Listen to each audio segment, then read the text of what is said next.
నమస్తే అండి.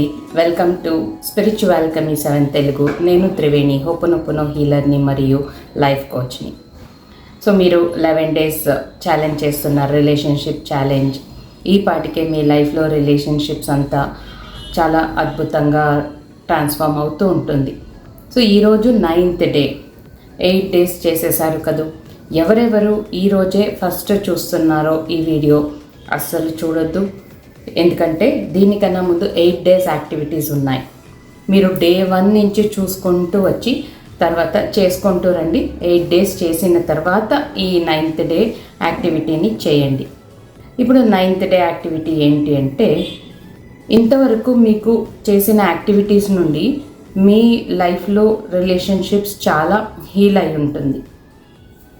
ఇంకా ఏదైనా మీకు కొత్తగా ఒక ఆల్రెడీ ఉన్న రిలేషన్షిప్స్లో ఏదైనా ఒక రిలేషన్షిప్లో చాలా మంచి చేంజెస్ వస్తుంది, ఇంకా రావాలి అనుకుంటే, లేదా ఒక కొత్త రిలేషన్షిప్ మీకు కావాలి అనుకుంటుంటే, అది పిల్లలు పుట్టడమే కావచ్చు, అది కూడా కొత్త రిలేషన్షిప్ రావడమే కదా, లేదా మీరు ప్రేమించిన వ్యక్తిని మీరు ఆకర్షించడమే కావచ్చు, లేదంటే మీకు పెళ్ళి కుదరట్లేదు అలాంటి వాళ్ళే కూడా కావచ్చు, లేదా మీకు పెళ్ళై పిల్లలు ఉన్నా కూడా మీకు మీ పిల్లలకి మంచి బాండింగ్ లేకుంటే కూడా, లేదా మీకు మీ లైఫ్ పార్ట్నర్కి మంచి బాండింగ్ లేకుంటే కూడా, ఆ ఒక రిలేషన్షిప్ని హీల్ చేసుకోవాలంటే మీరు ఏం చేయాలంటే స్క్రిప్టింగ్ ఒక బుక్ మెయింటైన్ చేయండి. ఆ బుక్లో, ఆ స్క్రిప్టింగ్ బుక్ అది, ఆ స్క్రిప్టింగ్ బుక్లో మీరేం రాస్తారు అంటే, మీకు ఏ రిలేషన్షిప్తో మీకు హీల్ అవ్వాలి, బాగుండాలి, ఇంకా బాగుండాలి, ఇప్పుడు బాగుంది కానీ ఇంకా ఎక్కువగా బాగుండాలని అనుకుంటున్నారో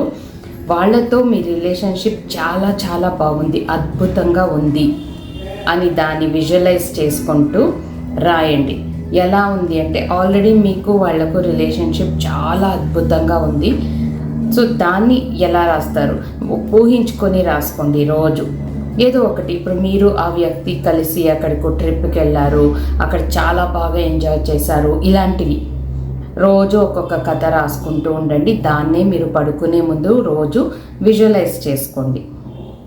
ఇలా స్క్రిప్టింగ్ రాయడం వల్ల ఏమవుతుంది అంటే, మనము ఏం రాస్తామో దాన్ని మన ఈ సబ్కాన్షియస్ మైండ్, మన ఇన్నర్ చైల్డ్ చూస్తూ ఉంటుంది, అది గ్రహిస్తుంది. ఓకే, ఇది జరుగుతోందా, అలాగే జరగని, నేను ఇదే ఇస్తాను నీ లైఫ్లో అంటూ మనం ఏం రాస్తామో అదే మన లైఫ్లో జరిగేలా చేస్తుంది. కాబట్టి మీరు ఎండ్ రిజల్ట్ని ఇక్కడ రాస్తారు. ఎండ్ రిజల్ట్ అంటే ఏంటి, మీరు ఏం కావాలని మేనిఫెస్ట్ చేసుకుంటున్నారో అది మీకు ఆల్రెడీ దొరికినట్లు ఇక్కడ రాసుకుంటున్నారు.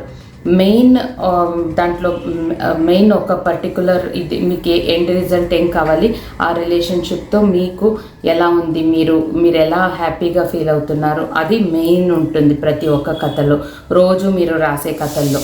కానీ ఆ కథల్లో రోజు కథ మాత్రమే మారుతుంది, కానీ మెయిన్గా మీకు ఆ పర్సన్కి ఉన్న బాండింగ్ మాత్రం మారదు కదా. కాబట్టి మీ ఇన్నర్ చైల్డ్ కానివ్వండి, మీ సబ్కాన్షియస్ మైండ్ గ్రహిస్తుంది, ఓకే నీకు ఆ పర్సన్కి రిలేషన్షిప్ చాలా బాగుందా, తీసుకో అదే అనేసి ఇచ్చేస్తుంది. సో ఇది మీ స్క్రిప్టింగ్ చాలా అద్భుతంగా పనిచేస్తుంది. దేనికైనా మీరు స్క్రిప్టింగ్ రాయొచ్చు. కాబట్టి ఇమీడియట్గా రాయడం స్టార్ట్ చేయండి.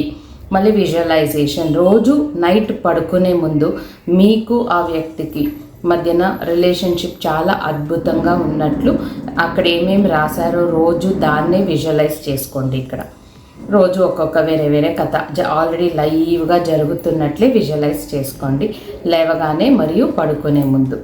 సో విజువలైజ్ కూడా చేసుకొని ఇలా స్క్రిప్టింగ్ కూడా రాశారంటే అక్కడ ఏం రాశారో తప్పకుండా అదే జరుగుతుంది. కానీ ఆ పర్సన్కి మీకు ఏమైనా జరగనివ్వండి, మీరు మాత్రం పాజిటివ్ మైండ్ సెట్లోనే ఉండాలి.